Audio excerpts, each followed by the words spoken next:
Good evening, everyone, and welcome to the channel once again. Doing something a bit different today. Obviously, as you know, I'm a bit of a geek, bit of a Warhammer nerd. Well, bit of a nerd. I do play the game. But obviously, we talked about the controversy, or the recent controversy surrounding some of the Warhammer news that was going on recently. From my perspective, as I said on my channel, I always thought that this was a bit of a controversy. I think it's a bit of a not really that much of an issue, really, when it comes to sort of the law. However, I did sort of look out for sort of other people who had some different views, and I thought it was very, fair enough to sort of bring them on, have them talk about it, and get their opinions on it. And, you know, that's what we do on this channel. You know, I'm from Yorkshire. We like to talk a bit. And, of course, I have chosen, I think, the best guests for it. I've got some Americans from, is it the North Dakota, I think you said you're from? Yeah, that's where we're at. That's correct. Yep. Excellent. Yep. So I'll tell you what, I will allow you guys to go on and introduce yourselves and introduce your channel. And yeah, like I say, take it away, gents. Thank you. Really appreciate you having us out here. It means a lot to have opportunities to talk to people about these types of topics. Obviously, politics, pop culture, all this stuff really crosses over. But what we're doing is mainly just having conversations about pop culture, nerd culture, trying to talk about video games, the news in gaming, the news in cinema.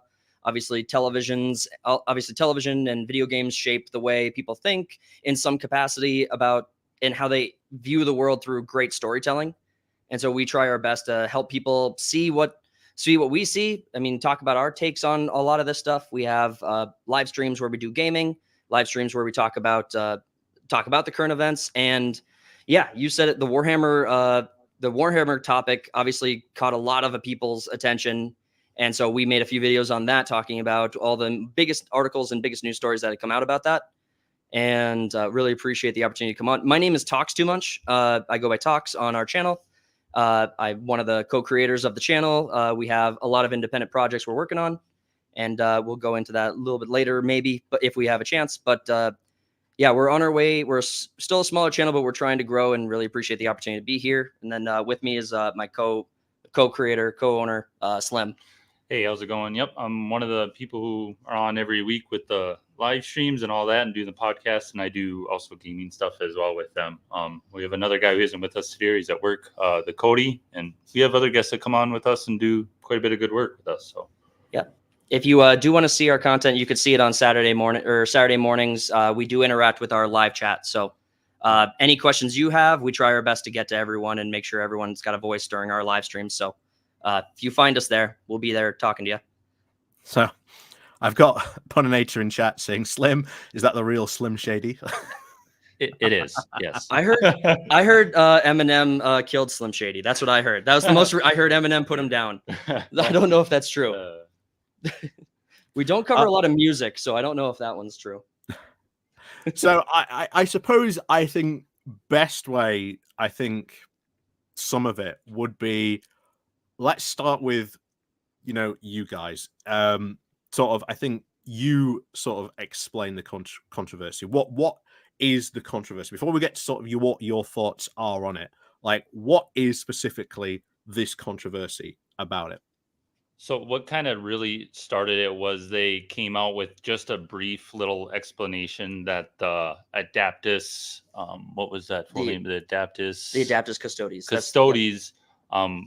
It was just a brief line, and it said she overlooked the battlefield, and it was something with she and her in it. And it was like no great lore story behind it. It was nothing about how a female got introduced to it. And the big thing is all of these Custodes are gene spliced off the god emperor who sits on his golden throne. And that's why there's these such powerful beings and all of that, because they're gene spliced off him. And that's why they're all male. There's no other.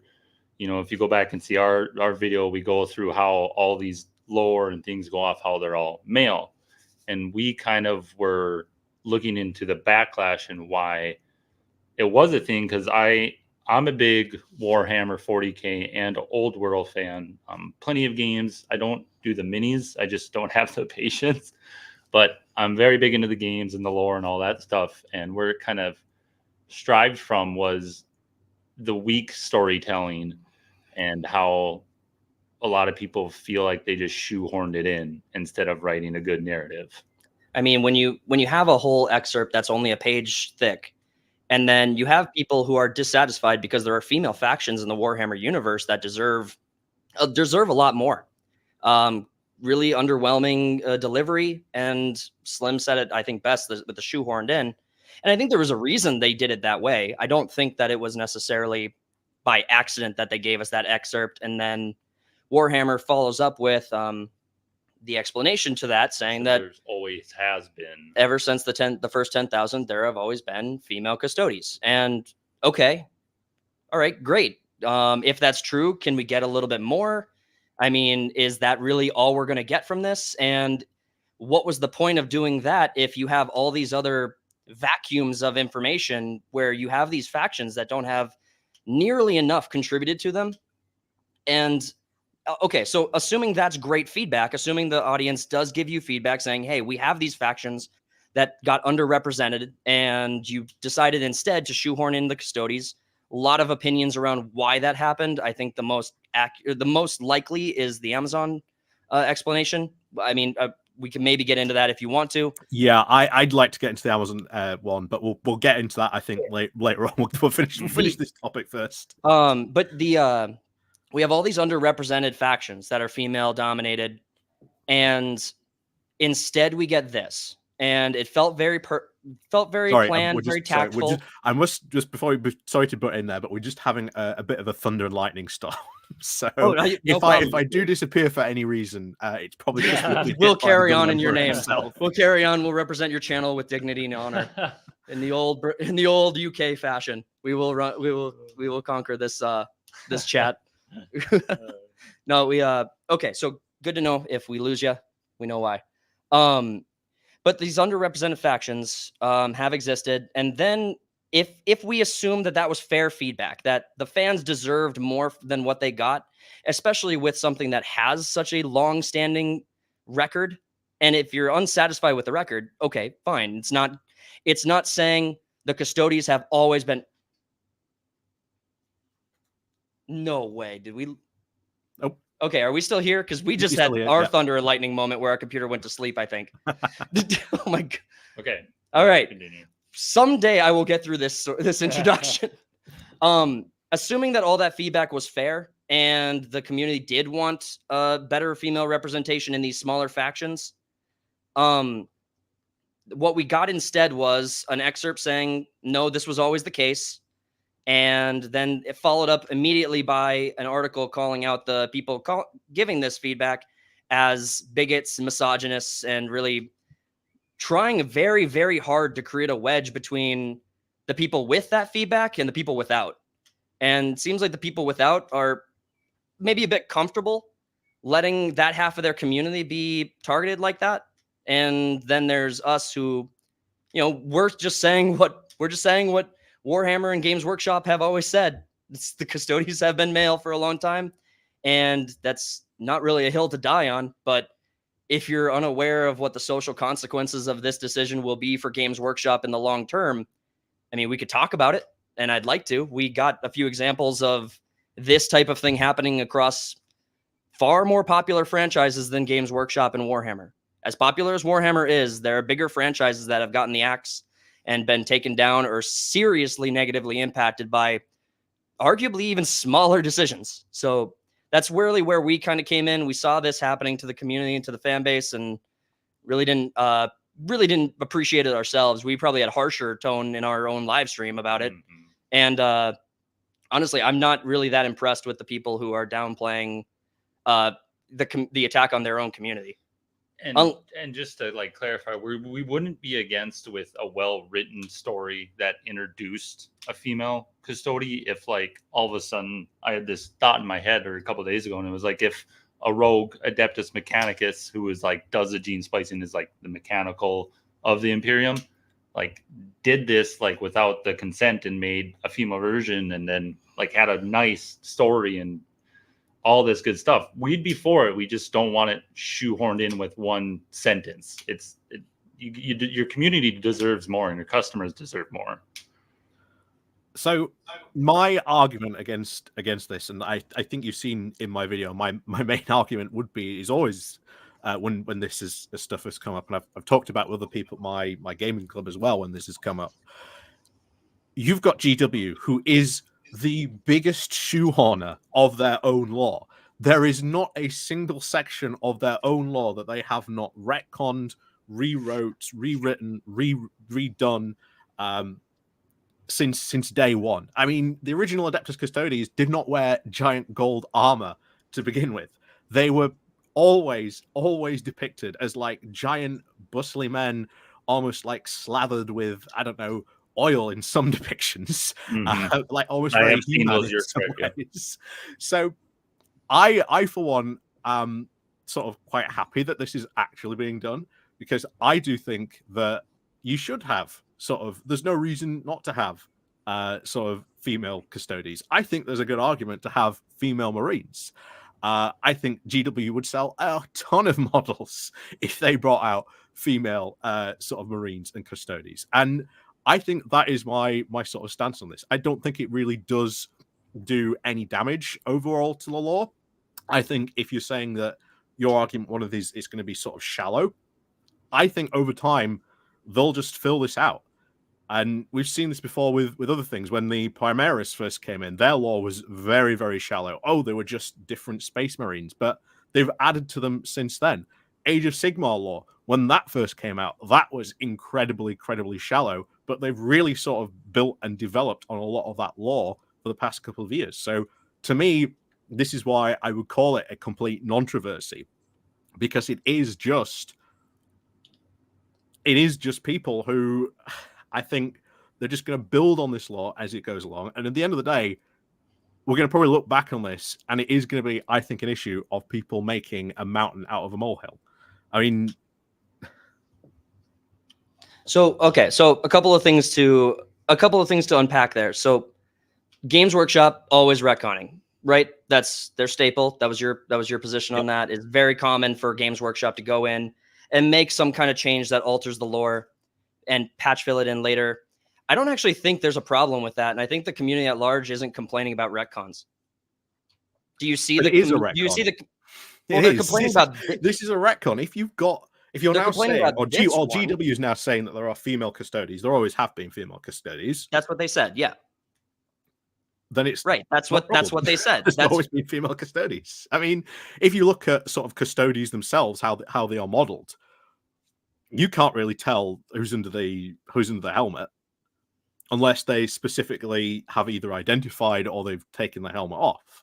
So for all we know, they could just go, well, actually, because the Custodes have been squirreled away in the throne room for like past 10,000 years, and it was only Gilliman saying, "What are you doing here? Just sitting on your asses? Time to get out in the universe and actually do something, to help save the Imperium." Who's to say that wasn't the lore all the time? I mean, right. So the Aaron Dembski Bowden argument. I mean, we got all the old models that you couldn't make female Custodes because you couldn't make the models at the time. But now the argument is that they were so simple to make female models that all you had to do is change the description on the box. I guess which is true. I mean, both can be true, really. Sure. I mean, I guess both could be true if that was if they took a single action in either direction. But they took one direction was not to make female. They've had female models for a while from the Sigmarines, I suppose if you want to call them that. they've had female models for that for quite a number of years. Right. But if retcons are so I want to go back to the retcon thing because I didn't get a chance to really address that one yet. Retcons happen all the time in the games workshop universe. And there's almost always some level of backlash to varying degrees. Someone usually doesn't like a lore change. Someone doesn't like it. And today it's this faction, tomorrow it's the next faction, and years ago it was that faction, right? So retcons happen all the time. There's almost always some frustration about it or some adapting to it. Now, but the community is being assailed by journalists who are calling them some pretty shitty things. I mean, these aren't my people. These are your people. These are Games Workshop and Warhammer fans. I don't think the term bigot and misogynist are very, very fair terms to throw around when these same people love the Battle Sisters or the Sisters of Silence. I don't think it's really fair to say these people hate female adaptation when they actually don't. And then I was kind of just thinking on that as well. It's like, yeah, they might and could do females into the Space Marines, but if you have these well-established chapters of the Battle Sisters and all this stuff, why you shoehorning females into the Space Marines to tell more stories about the Space Marines? Why not tell epic and grand adventures that these female chapters can go on and make their chapters have great stories on them and look like they're a mighty power for the Empire? As someone who, I mean, so you obviously are a Warhammer fan. Would you be dissatisfied if Custodes got hard locked as only a male faction and we got female representation in stories in other ways? I mean, is it only going to satisfy one faction of the Warhammer universe if there's representation in every faction? So there already is. I think there's been this push for quite a number of years. When the new Imperial Guard Codex came out, there was a lot of pushback against the sort of the introducing of a lot of female generals. But we've had female generals in the Imperial Guard for quite a while. If you've read Caiaphas Cain, the leader of the Tanith division is a female Imperial Guard general. There's a number of female characters already there. What a lot of people have often said is, well, why can't there be female Marines? I mean, from a lore perspective, if you want to sort of increase your recruitment pool, I mean, take also real world examples as well. If you want to increase your recruitment pool, you hire women into the military, and that has increased military numbers. Now, if you are trying to sort of recruit your supreme, elite, infantry divisions in the, in the form of the Space Marines, then why would you not open up recruitment to female as well and increase the chances of having more Marines? They do. That's the whole Battle Sisters is the equivalent for the Space But why Marines. not take them down the Marine route as well? Because they're the same thing. From what I know, lore speaking, they're basically the same thing. It's just that's their name for and they just keep them separated. I mean, what's wrong with the Battle Sisters being the female group and the Space Marines being male? Would you have males in the Battle Sisters then? Why not? There already are technically in the army. I guess that's kind of the thing. I mean, so we might not come to an agreement on where we're fine with everything kind of settling down in the long term. And, it ultimately might come to the point where every faction is ambiguous and, there's no reason to divide these things by gender or by sex. I mean, that might come down in, let's say in 10 years, that's what Games Workshop is. Okay, fine. The audience still has a voice on whether or not they're content with that. And I don't think it's necessarily misogynistic or bigot to actually want to divide these stories in ways that could be tackled individually. And I think we're getting to the heart of the matter there. What it has been an overwhelmingly misogynist backlash against this. There has been. You cannot deny that there has not been. I've seen some of the responses from different people on Twitter, in different YouTube videos. This has been there. If you want to name someone, Arch Warhammer, absolutely, completely a misogynist backlash just against the single idea of having a female Custodes was just an absolutely heretical abomination, according to him. And he said a ton of other stuff that he's followed up on Twitter with as well. I'm not going to bother going what he said because, to be honest, I think I get, I'd probably get censored on YouTube.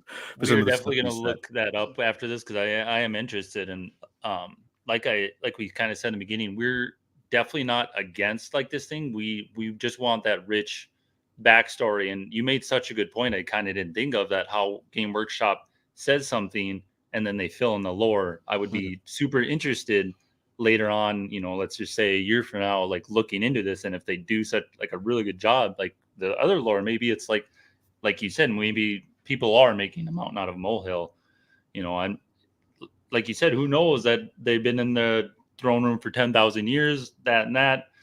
I just wish they wouldn't have said a 2-sentence thing. Well, and I want to jump in here real quick. Are we being put into a position where we have to defend someone who is a misogynist on this topic? Is that No, what I'm just bringing up examples. Look, there has been a very much a misogynist backlash, and that's kind of why I was like clarifying. It's like that's not why, what we're. Yeah, that's why there has been sort of a push back against this. I mean, I don't know if you aware of the blacklist. No, what is that?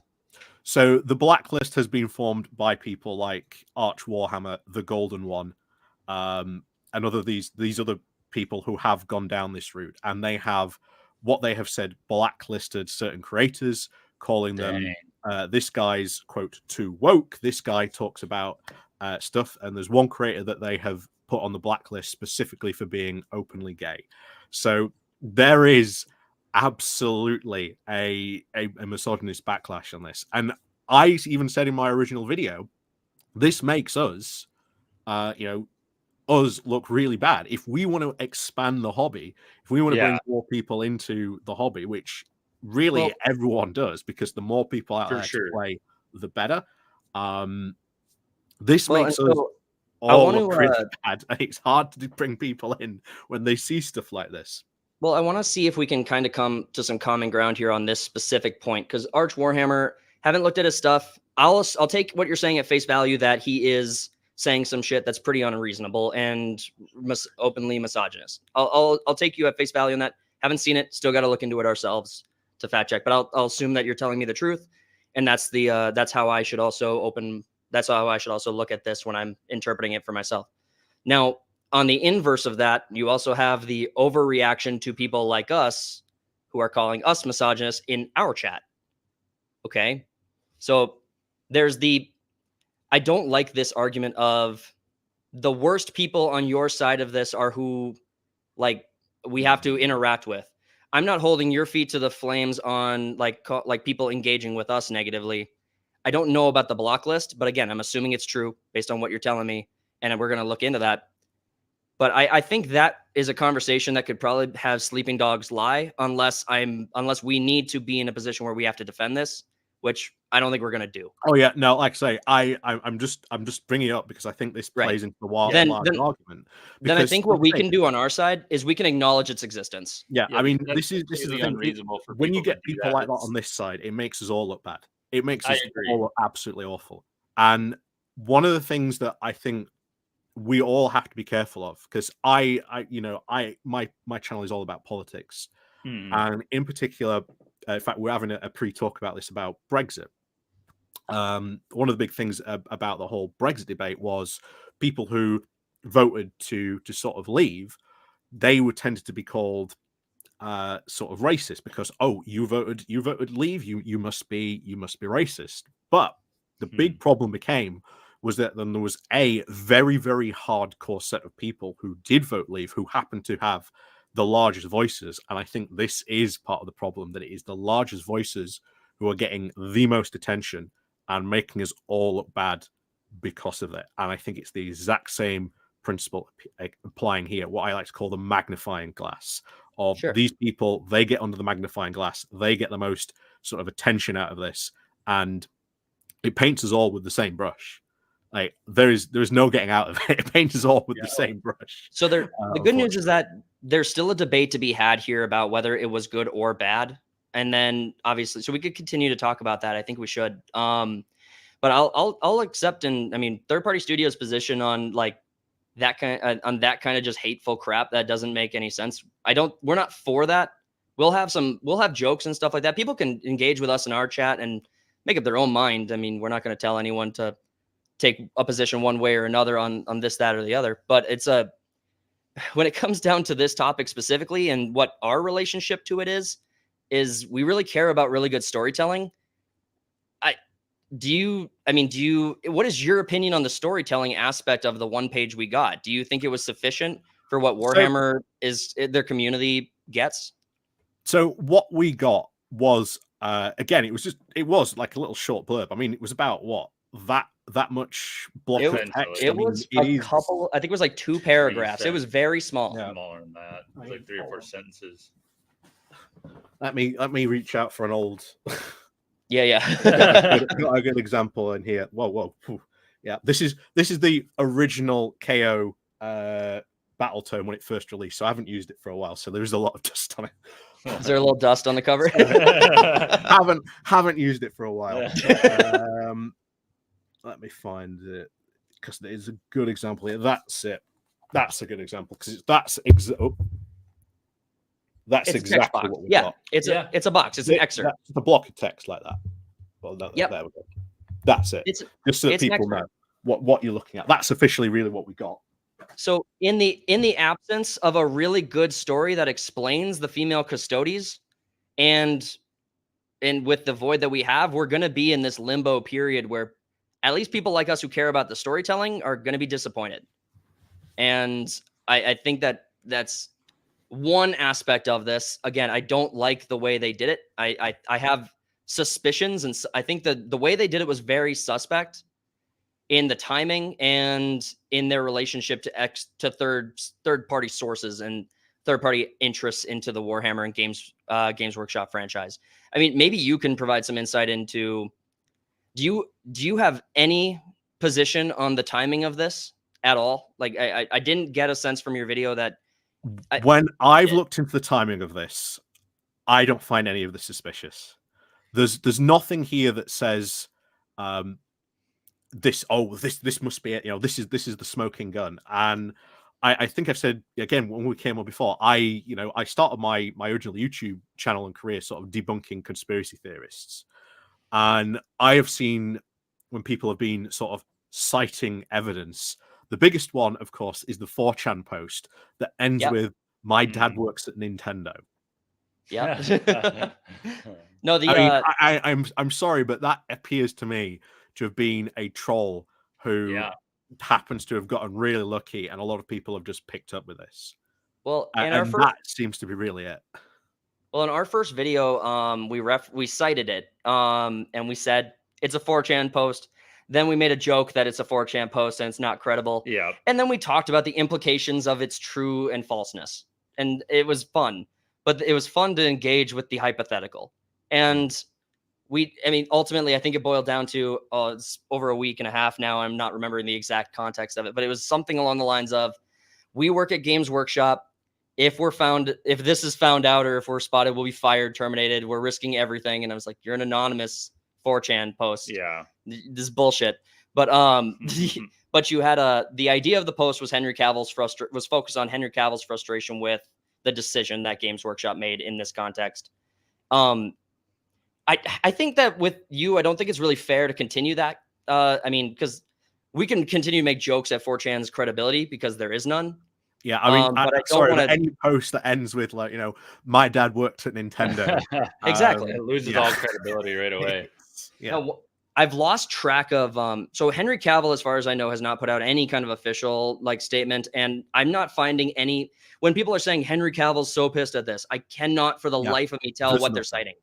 There is absolutely nothing. Henry Cavill has said nothing about this. So there's a lot of people just saying, "Oh, Henry Cavill said this," and then there's nothing that they're showing. Yeah. And then they're citing each other. Nothing.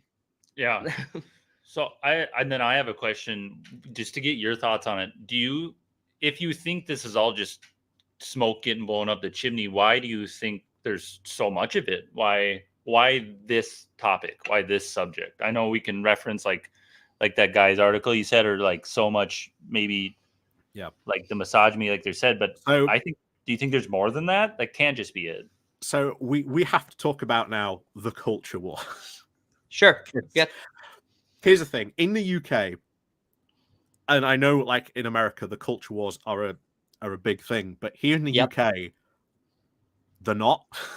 I've got to try and sort of maybe deprogram you, because you might have seen other people or other sort of YouTubers from the UK say, "Oh, you don't understand that the culture war is massive here in the UK." It's really not.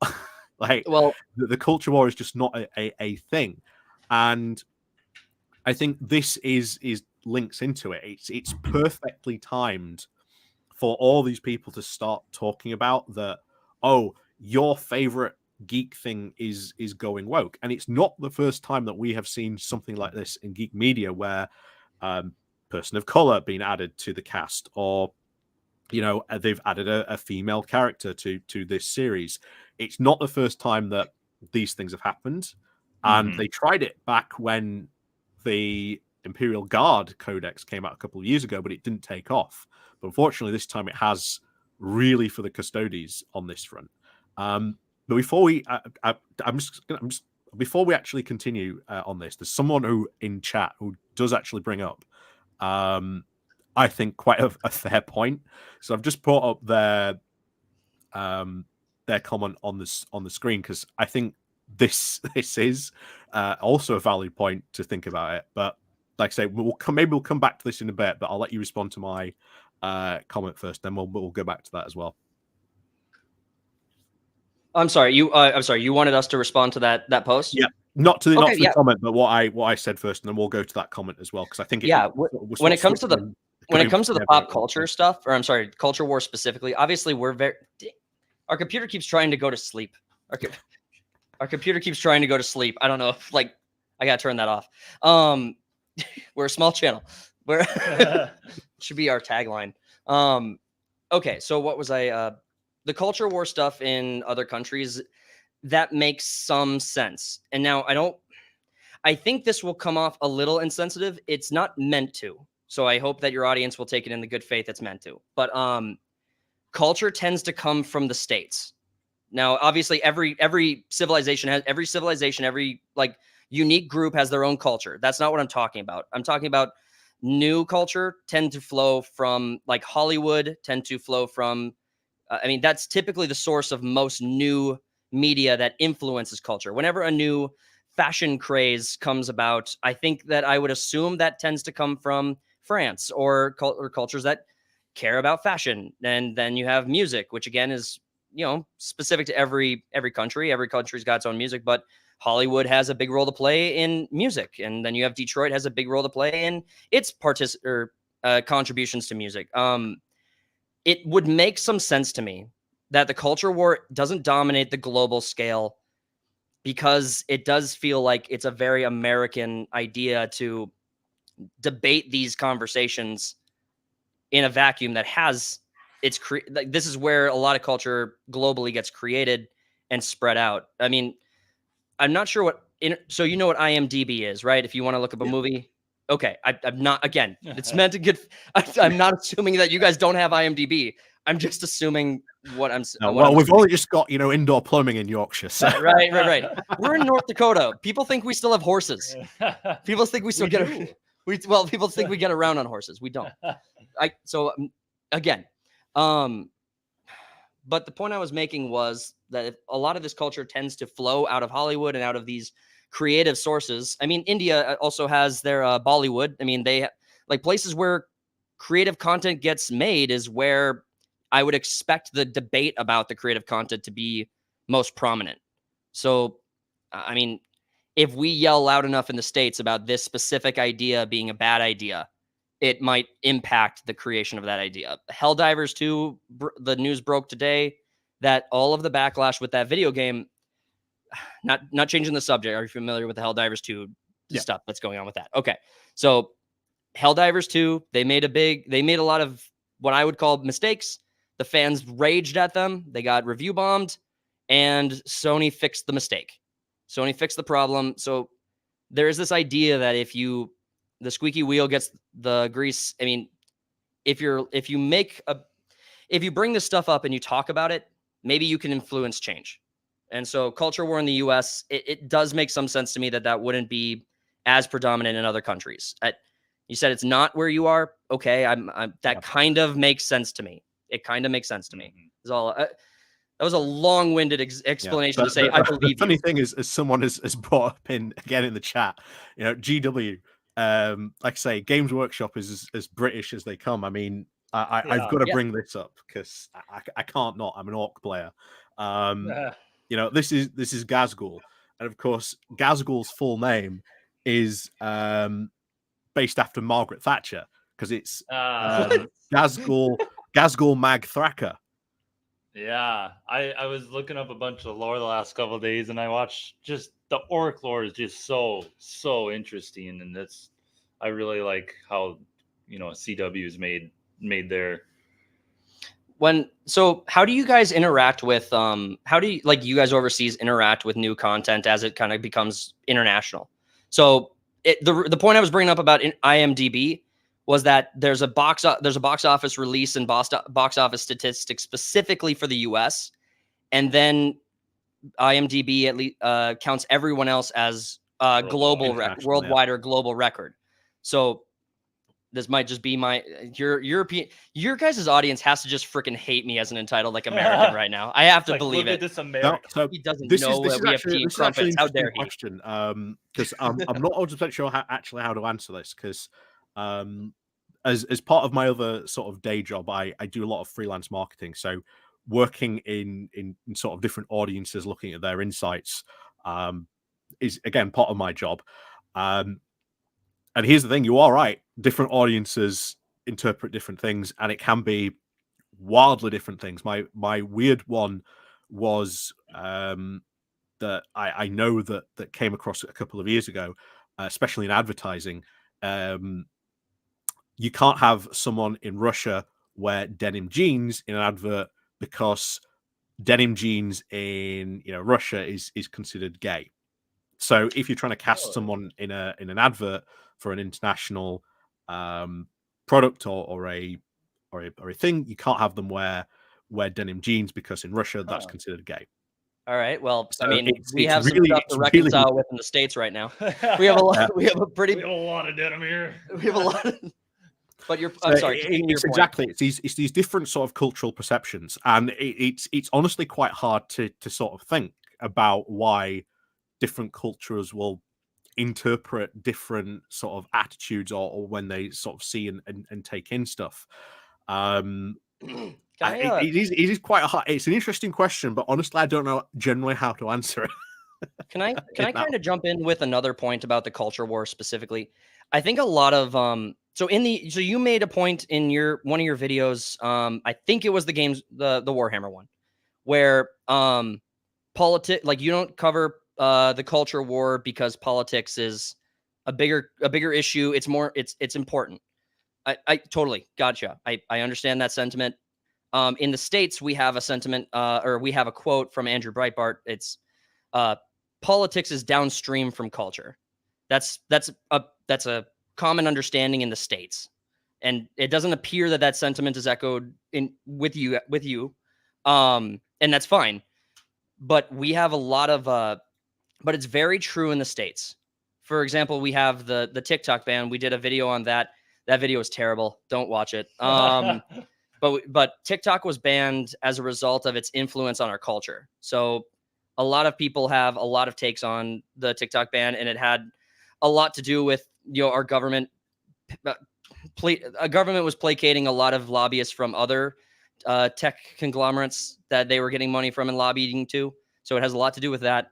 But the cultural sentiment among Americans was that Chinese interest in America was coming in through TikTok and influencing our network, and influencing children, influencing young people. So this is an example of this. Like the cultural impact guided a lot of that decision. Again, here again from someone who works in marketing and deals a lot with TikTok, I have never once seen an example of Chinese influence through TikTok. I can tell you now that ain't happening. The real menace.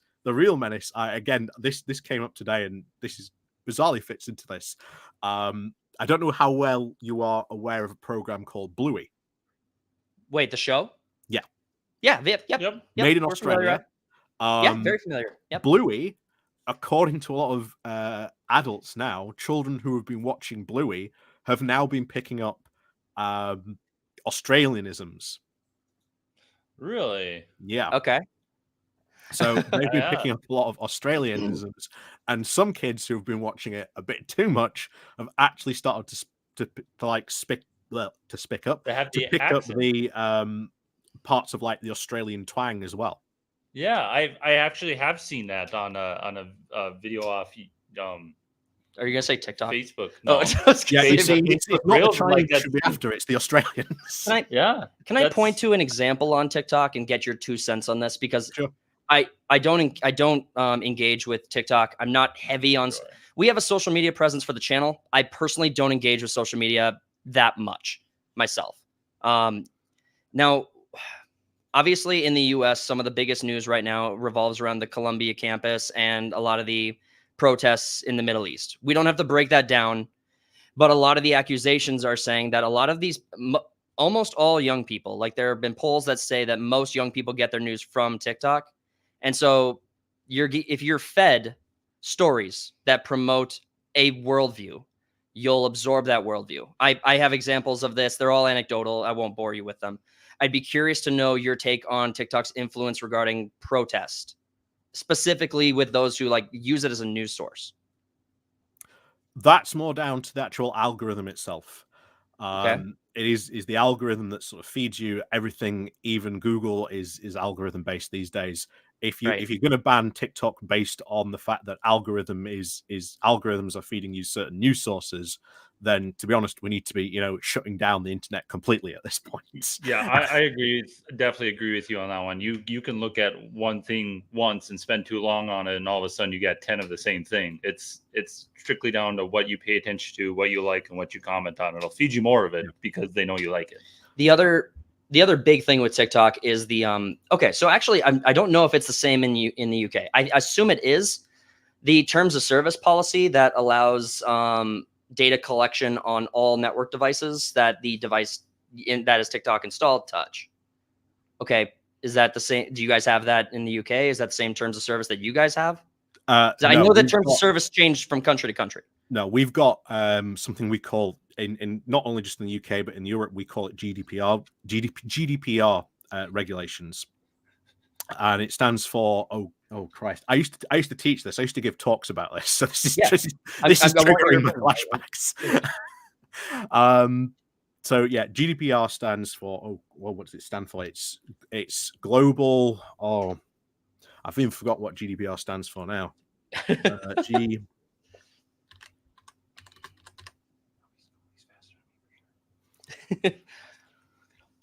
That's it. General Data Protection Regulation.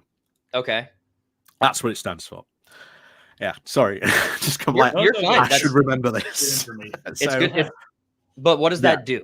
So this is really all about protecting your data.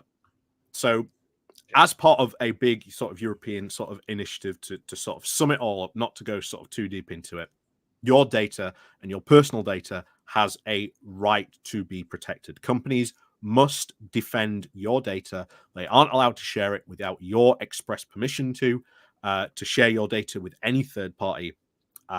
This is why Twitter is probably going to get shut down in Europe soon, because Elon Musk ain't complying with GDPR regulations. There's going to be a full kickoff about that probably within the next couple of months, because they're going to start investigating Twitter for their many breaches on this.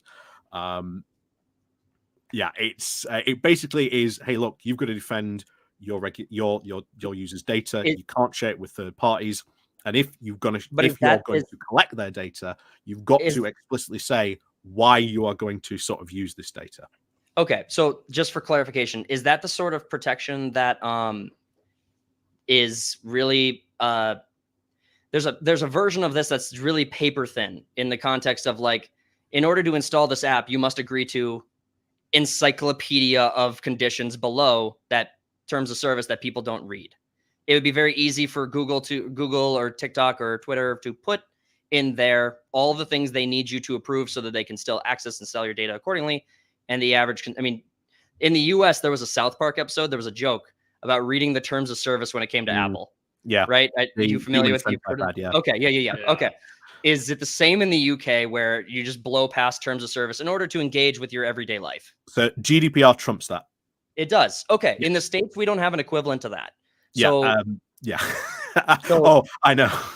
So in the States, we don't have an equivalent to that. So our, powers that be, the wise ones elected, they decide that it makes more sense to get rid of one singular company in order to pretend that they're doing something versus creating something like that, what you're describing in the States, that would apply protections to the US. I think almost all libertarians in the US want something that says, we have a right to our own stuff. You can't sell it at a whim. So At the moment in the EU, they are looking at a digital bill of rights to sort of build on top of this. We also have in as well as part of this GDPR regulation is also we have Data and Information Commission as well. So if your data has been used, you can sort of go to a company and you've got to say, right, you've got to show me where you've used your data, where everything does it, and they've got to give you reasonable time. But it generally accepted to be about 6 months. So I could send an email to Google and I would basically send them to say you've got to show me every single use of my data within, I think it's past 6 months to a year. And they've got to legally sort of do that. If not, they receive a fine of, I think it's, can't remember what the exact monetary one is now. It's either that or it's 5% of your annual GDP turnover. Okay, so we are very easy to follow down that rabbit hole because there's so much about it that's actually very interesting to a lot of people in the States are very open to learning about like the world politics and everything going on in the world, but we all have our own to worry about as well. Very much so. Just to get back onto the Warhammer topics, I wanted to ask you about something you mentioned in your video. Did you make a reference to tabletop gate? I couldn't find any reference to that. I didn't know what that was. Oh, yeah, I think I used one of the hashtags tabletop gate because I thought that was going to be a thing. So that was just my pre-marketing. Okay, got ahead of it. Okay, got ahead of it. I was trying to preempt. If you could get, you could get the hashtag and be at the front of it. No, I could. We could have done it together. We could have spread the word together.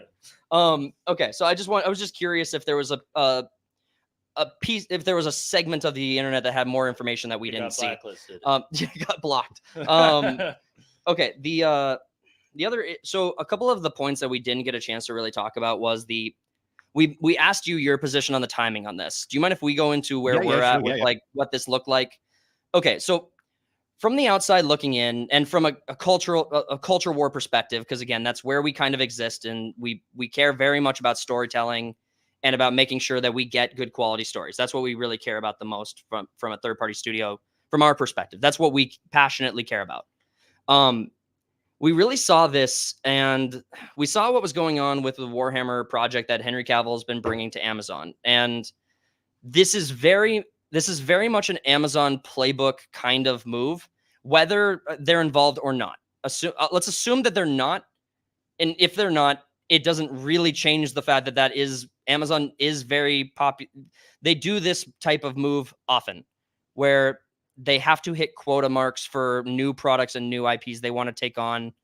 Lord of the Rings would be the most apt example, or probably the most famous example, Rings of Power.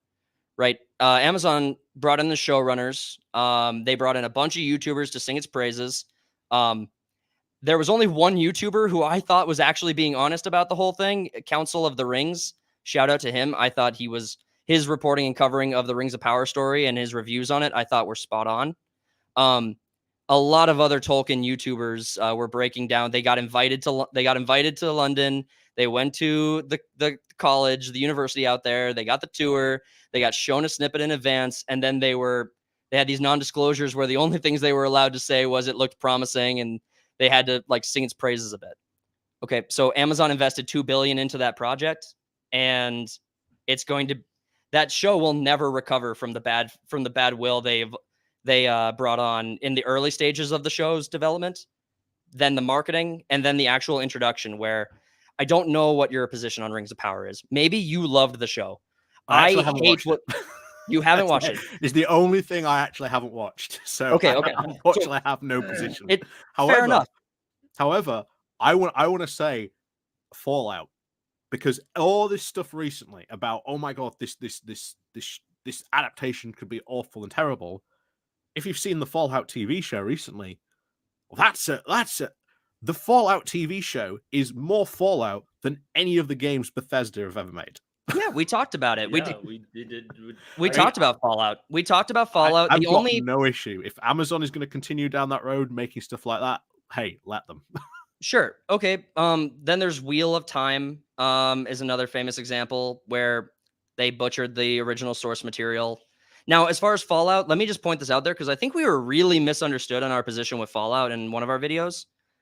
It wasn't our most popular video, so I mean, who really cares? But our position on Fallout was that it looked like it was going to be a really great show, and I thought they did a really good job with the casting choices they did. We thought that they were doing a good job with making it good faith to the original source material that they were kind of adding on to, because it's not an adaptation. It's a continuation. It's more of the Fallout universe. So it's not an adaptation in the typical sense. It's another Fallout story. But Rings of Power specifically, they checked as many boxes as they possibly could with Rings of Power. And a person could be forgiven for thinking that's a good thing. It's completely fine if you need that in your storytelling in order to find love in it. Okay, so be it. But in the Rings of Power, the changes they made did absolutely nothing that improved the story. However, a lot of the decisions they made flew in the face in direct contradiction to Tolkien's work. I took serious offense to that. And I think what we're kind of saying from our position is this is kind of a canary in the coal mine moment for Games Workshop. People don't have to believe us on that front, but when you have a change, when a studio or a workshop or a creative makes a change like that, and then the telltale signs are typically not the reaction from fans, but the reaction to the reaction.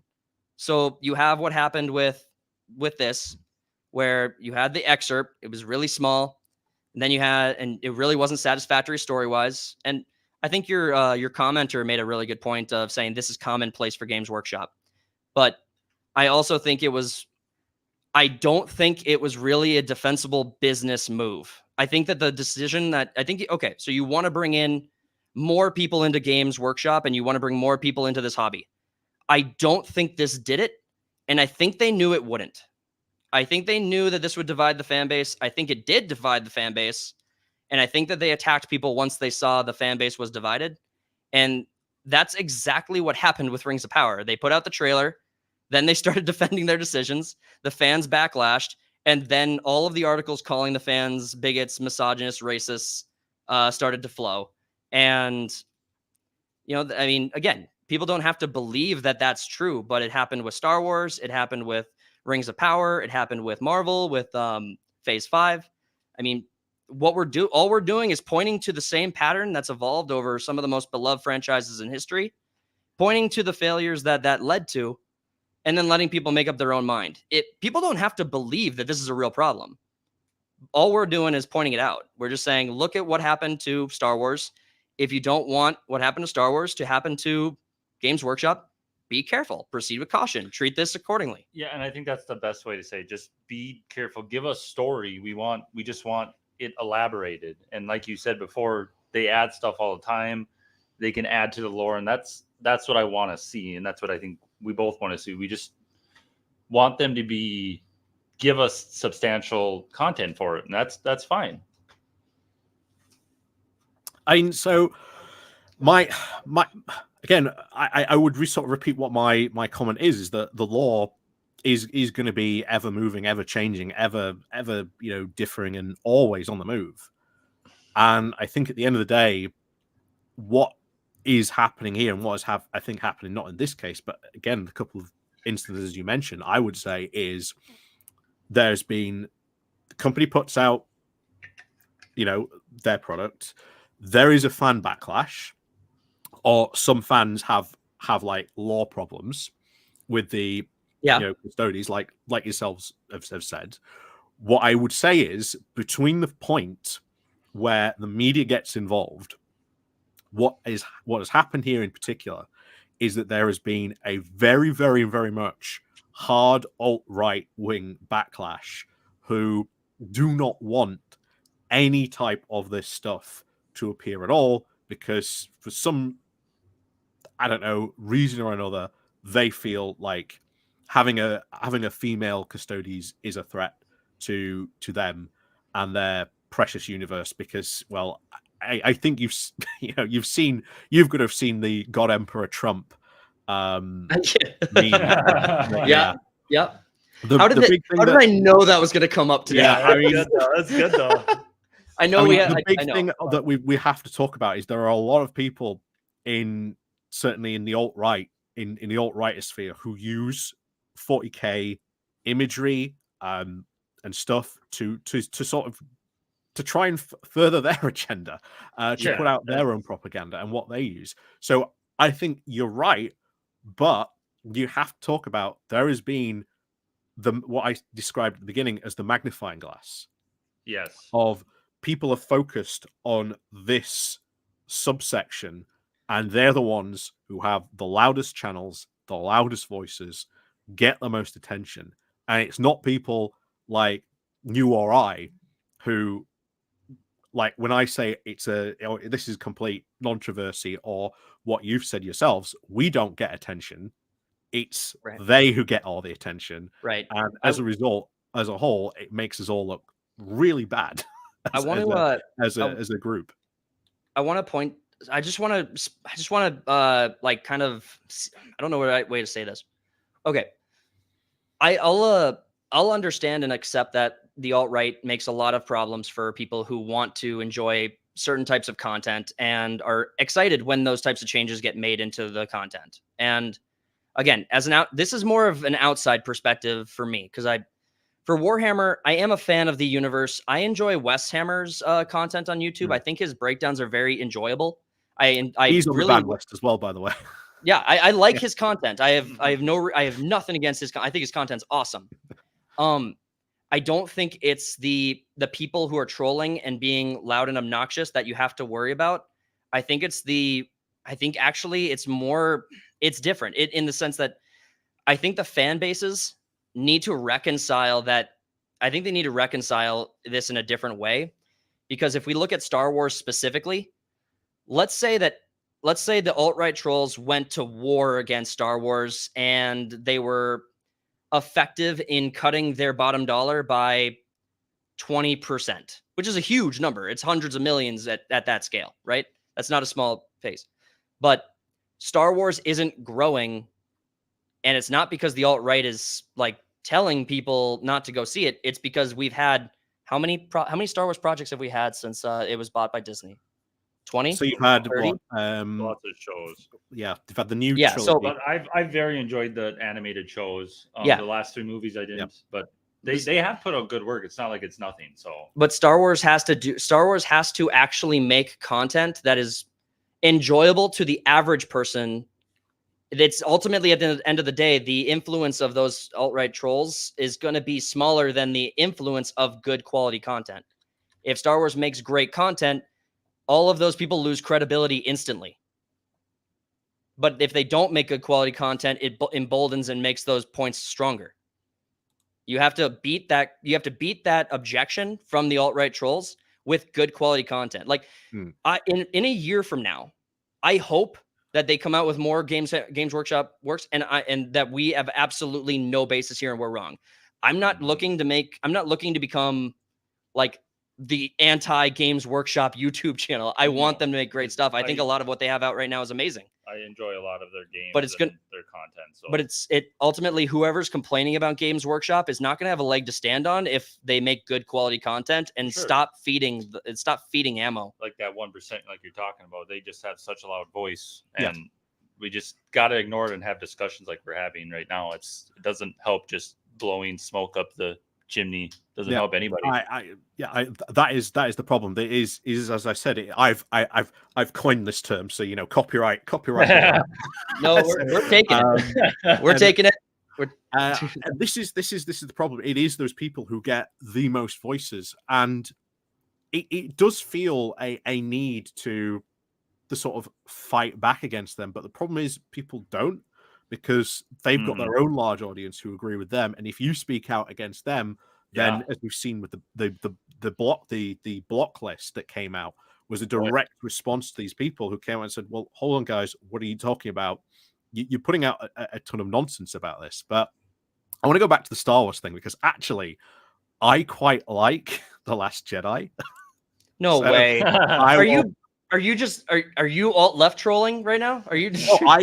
No. So the reason why I like The Last Jedi was they tried to do something different, and this is what Star Wars desperately has sort of needed a new story and to try and take the franchise in a new direction. And The Last Jedi was an attempt to try and take sort of the interpretation of the Force to try and say, hey, you don't have to sort of cling on to the ideas of the Jedi and the Sith. Hence the whole idea of, let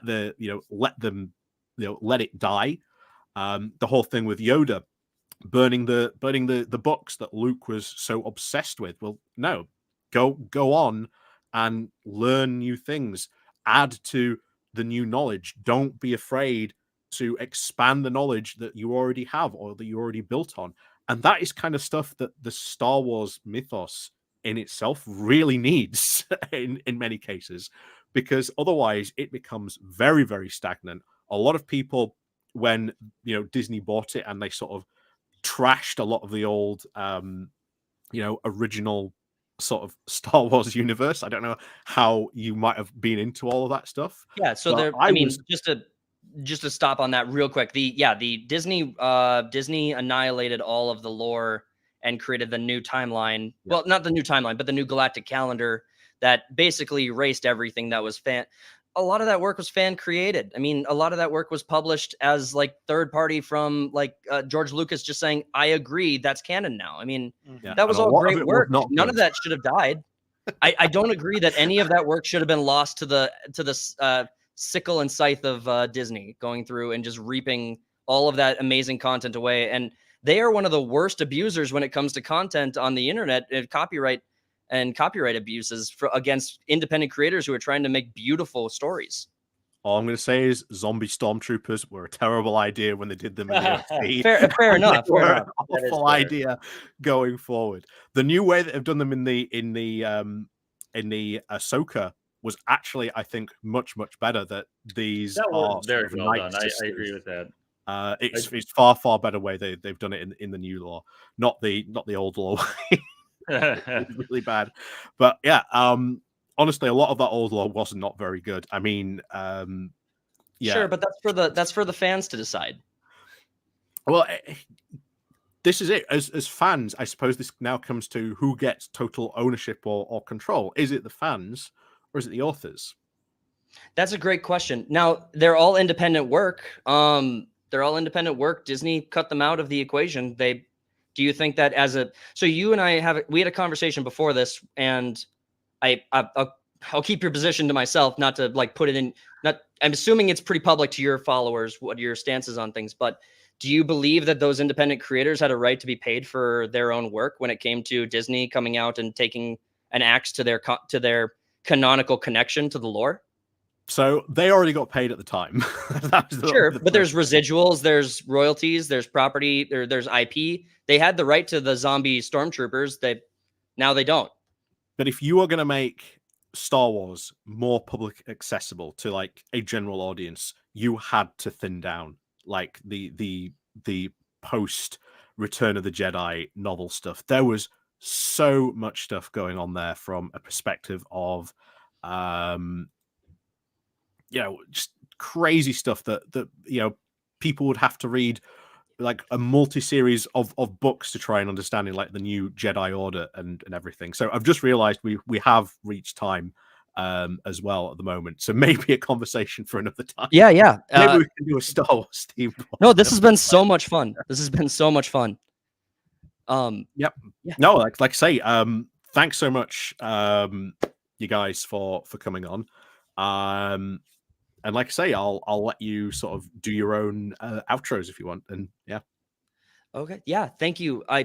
Anyone who's listening, we really appreciate you guys giving us the time and the platform and the opportunity to speak our 2 cents on it. I'm assuming we won't have everyone agreeing with us, but if you think we made a fair argument on any of our topics and want to listen to us on other content, or if you want to check out other content on our channel, like gaming content, we have weekly live streams. We have 2 weekly gaming live streams and a weekly podcast. And then we release other videos as well throughout the week. We're trying to become monetized and get our way up to 1,000 subscribers so that we can invest more time into this and take on additional projects. We are trying to create our own work. We have our own comic book that we are working on. We have our own board games that we are working on in a separate LLC called Vanguard Games.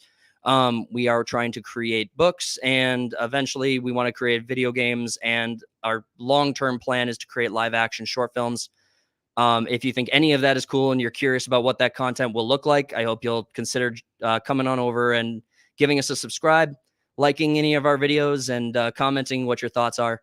And if you have nothing but disdain for our takes on this, come and let us know that too. It's Turnabout's fair play. It's the internet. I'm going to get a load of stuff about that Last Jedi anyway. So no, I mean, I will gladly defend that film. I think it's flawed, but I think there's a lot of good stuff that I did. Sort of fair enough. We actually would love to have that conversation, and maybe there's an opportunity for us to get you on Third Party Studios sometimes as a guest too. We would love to have you as our first live stream guest one of these times. Cool. Right. Okay. So like I say, with that goes, like I say, everyone, thank you very much for coming along, watching us all this evening. Like I say, go check these out. Link down below in the comments. There's the link down below for all my stuff.